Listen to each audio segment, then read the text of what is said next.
Alors justement, vous faites la transition avec la troisième partie de ce débat, on va passer en revue les avantages et les apports de l'autopartage, ses inconvénients aussi, puis on a évoqué plusieurs fois le nom d'Autolib. On verra un petit peu pourquoi ça n'a pas marché. Alors là aussi, des données que j'ai récupérées dans les différentes études, donc l'autopartage pour certains c'est cher, ça reste cher.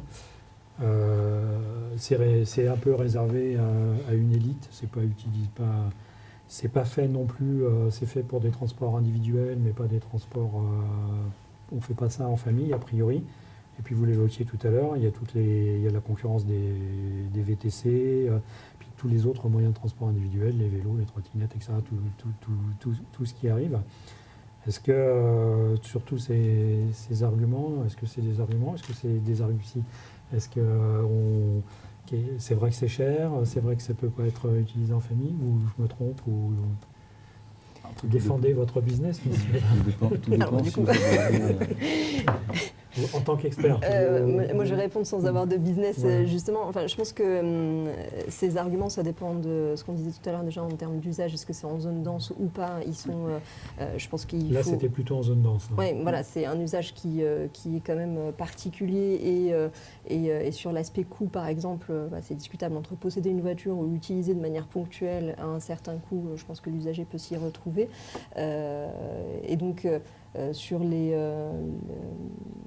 inconvénients, je pense que il faut voir l'autopartage comme un complément de l'offre de mobilité. C'est vrai que ça ne va pas remplacer tous les autres modes de transport. Loin de là, c'est vraiment complémentaire à ce qui existe déjà.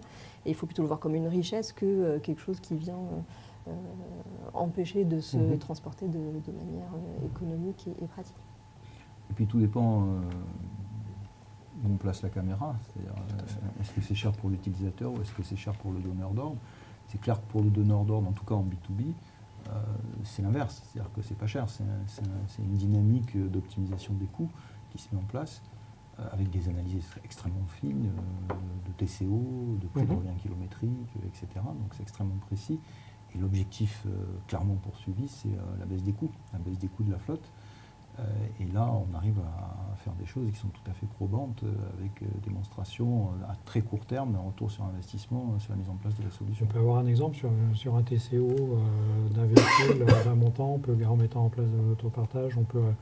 Les analyses de l'année dernière nous ont montré que sur une flotte, on arrivait à peu près à une cinquantaine d'euros d'économie par mois, soit quand même un global de 600 euros sur l'année, et quand on sait que c'est un coût à peu près moyen de 10 000 euros par an sur l'ensemble des TCO, ça représente quand même 6% juste sur le fait de mutualiser un parc. Donc c'est quand même du chiffre assez conséquent.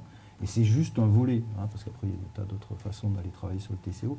Mais en revanche, la mutualisation d'un parc, c'est bien orchestré. Et si on a réussi à provoquer l'adhésion, peut avoir un impact non négligeable sur le coût de revient de la flotte globale. Et ça se retrouve chez les particuliers, puisqu'en fait les particuliers, eux, raisonnent en marginal. C'est-à-dire qu'en fait, ils ont une voiture pour eux-mêmes. Et en fait, tout ce qui vient est un bonus. Et donc, si on regarde sur notre plateforme, en moyenne, un particulier fait entre 400 et 600 euros par mois, ce qui est quand même assez massif. Et du coup, les prix ne sont pas chers, en fait, parce qu'ils ne se mettent pas du tout, et en particulier sur des hautes saisons comme on a aujourd'hui, ils ne se mettent pas du tout à monter, à descendre leur prix si jamais il y a beaucoup de demandes, pas beaucoup de demandes. Ils cherchent simplement un complément de revenu qui leur permet d'abaisser le coût de possession du véhicule. Pour certains, ça va payer l'assurance, le parking, les deux. Et quelque part, le coût de possession baisse, mais les prix pour l'usager, lui, restent très très bas. Alors, est-ce que les... Oui, donc nous, on a à peu près un tiers de familles avec enfants. On offre des sièges bébés aussi dans nos véhicules. Après, c'est toujours relatif, c'est cher ou c'est pas cher. Nous ce qu'on dit, le premier motif d'adhésion à l'autopartage, c'est quand même faire des économies par rapport à la propriété de sa voiture. Et donc nous, ce qu'on dit, c'est que c'est intéressant pour les gens qui font moins de 10 000 km et qui n'ont pas besoin de la voiture de plus de 2 ou 3 fois dans la semaine, quoi. C'est sûr que pour un usage quotidien, c'est pas adapté, mais pour tous les gens qui sont dans cette situation-là, l'autopartage est une source d'économie non négligeable. Et pour vous, les acteurs, ça vous permet de gagner de l'argent ou vous êtes, il faut combien de temps quand on crée une société Alors, c'est un marché difficile, mais je dirais la mobilité en général, il y a peu de services de mobilité qui sont rentables. Il y en a beaucoup qui sont financés soit par les collectivités, les pouvoirs publics, les marchés de la pub, enfin, il y a d'autres choses à côté. Ou la Ou sécurité des sociale pour les taxis, par exemple. Ou la levée de fonds régulière. Oui, mais ou, il y a un moment, ou les il faut, actionnaires, il exactement. faut gagner. Donc c'est un marché qui est compliqué. Et nous, on sait aujourd'hui avoir un modèle économique. On sait être rentable sur une agglo en gros de 300 000 habitants avec un parc entre 50 et 100 véhicules. En 5 ans, on s'est rentabilisé. Donc aujourd'hui, sur nos 12 sociétés, on en a 7 ou 8, 60% qui sont rentables et à l'équilibre. Voilà. Et les autres, il y a des petites pertes, mais qui ne sont pas du tout à hauteur de celles d'Autolib. C'est de l'ordre de 5 à 10%.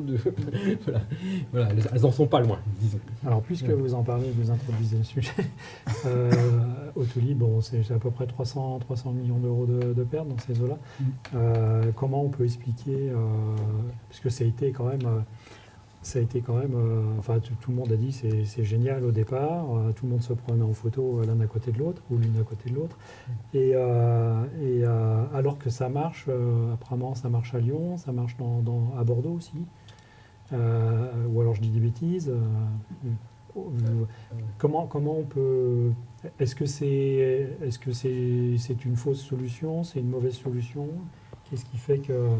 La différence déjà avec les autres villes, c'est que Alors ils ne sont pas là pour se défendre, mais... Paris a quand même un réseau ferré un peu exceptionnel par rapport à ce qu'on peut retrouver sur les autres villes. Donc c'est vrai que l'alternative est plus riche.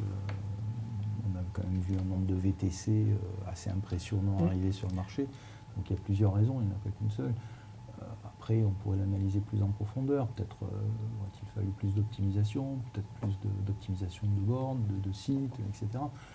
On peut refaire l'histoire, bien évidemment, mais là, ça fait quand même pas mal de pistes. Et je pense que les VTC ne sont pas pour rien. Il y a eu l'augmentation fulgurante du nombre de VTC, je pense que ça conduit aussi à une désaffection, enfin, quand je dis désaffection, en tout cas, une diminution non négligeable de la consommation d'Autolib.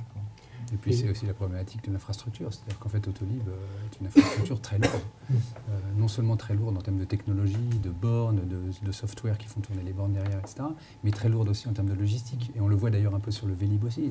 La proposition de valeur au départ est très bien, c'est j'ai des vélos en libre service, sauf qu'il y a des décimétries de flux, du coup on achète des camionnettes pour redispatcher les vélos, ensuite ils sont abîmés, du coup on recrute des gens pour les maintenir, et en fait ces couches de coûts qui s'additionnent et qui s'additionnent et qui s'additionnent fait qu'à un moment donné on tombe dans un modèle économique qui est consommateur de cash à l'échelle qu'on connaît, et c'est toute la problématique, je pense, en particulier aussi des solutions de free floating, qui considèrent comment je fais pour mettre en place un véhicule avec de la technologie embarquée à disposition de tout le monde en libre service complet, tout en maintenant à des coûts économiquement tenables une flotte en très bon état, qui fonctionne, qui est disponible, etc. Et ça, c'est pas une équation facile. Ce qui était très prometteur et très intéressant au départ, c'est que c'était quand même des véhicules électriques. Bien sûr. Oui, mais ça a un peu finalement cumulé les difficultés, la complexité du véhicule électrique avec une batterie spécifique.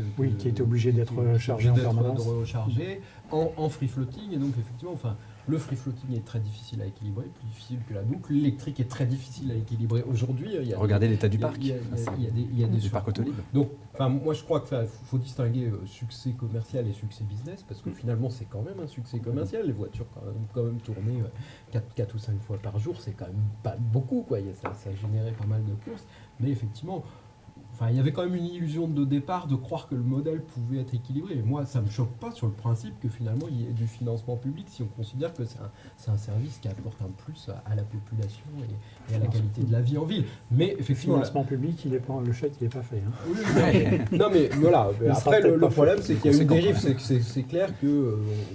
je sais pas, peut-être qu'on a fait semblant de croire que ça pouvait gagner de l'argent, mais nous, ça nous semblait compliqué. Et après, il y a une dérive forte liée à ce que vous avez dit, à l'arrivée des VTC, puisque finalement, Autolib, c'était du taxi sans chauffeur, avec la dégradation, l'arrivée d'Uber, finalement, l'arrivée des scooters aussi, qui finalement, dans Paris, c'est quand même plus facile de circuler, a fait baisser et a fait accroître les pertes d'Autolib.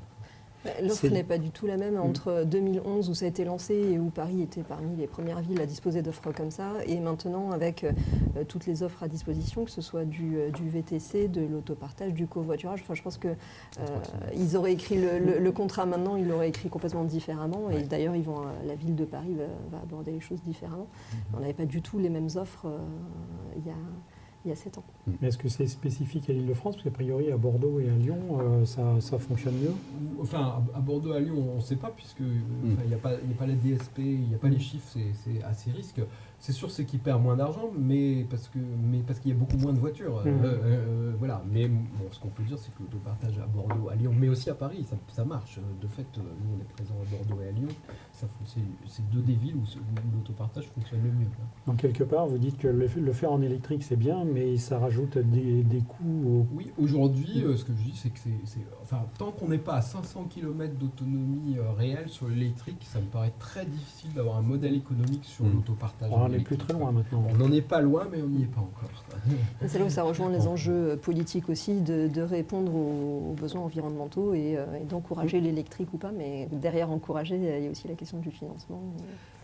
Enfin, un des aspects fondamentaux de l'autopartage, c'est la finalité de la démotorisation, permettre aux gens d'abandonner leur voiture. Tant que bon, il y a les questions de charge, de non-disponibilité pendant la charge, mais il y a aussi, est-ce que je suis obligé d'avoir une voiture à côté parce que la voiture électrique ne me permet pas et donc, dans ces cas-là, je l'utilise assez peu. Finalement, c'est un effet d'aubaine pour les déplacements urbains, mais je vais garder ma voiture à côté. Alors que nous, c'est vraiment, on remplace la première ou la deuxième voiture des personnes, mais du coup, ils restent fidèles et ils utilisent le service, alors que finalement, Autolibs, il y a eu un espèce d'effet d'aubaine et qui a été vite remplacé par d'autres offres, quoi. Alors, je vais poser la question autrement. Est-ce qu'il vaut mieux pas faire de l'autopartage avec des véhicules hybrides? Puisque là, on n'a plus de problème d'autonomie. Il y a aussi un surcoût. C'est ce qu'on fait aujourd'hui. Nous, ça a été une des solutions pour dédiéseliser le parc, effectivement, de passer massivement à l'hybride. Et nous, ce qu'on dit, c'est qu'il vaut mieux faire de l'autopartage avec des véhicules pas utilisés, puisqu'en fait, l'actif est déjà financé, qu'on a une capacité d'utilisation qui est là, totalement disponible et gratuite, en l'occurrence, ou presque gratuite, et qu'on arrive à mettre à disposition de tierces personnes qui, eux, n'ont pas de véhicule ou ont besoin d'un véhicule spécifique à un instant T, et avec un parc totalement disponible. Il n'y a pas besoin de rajouter de voitures sur les routes. Elles sont déjà là. Il faut juste les utiliser mieux que ce qu'on fait aujourd'hui.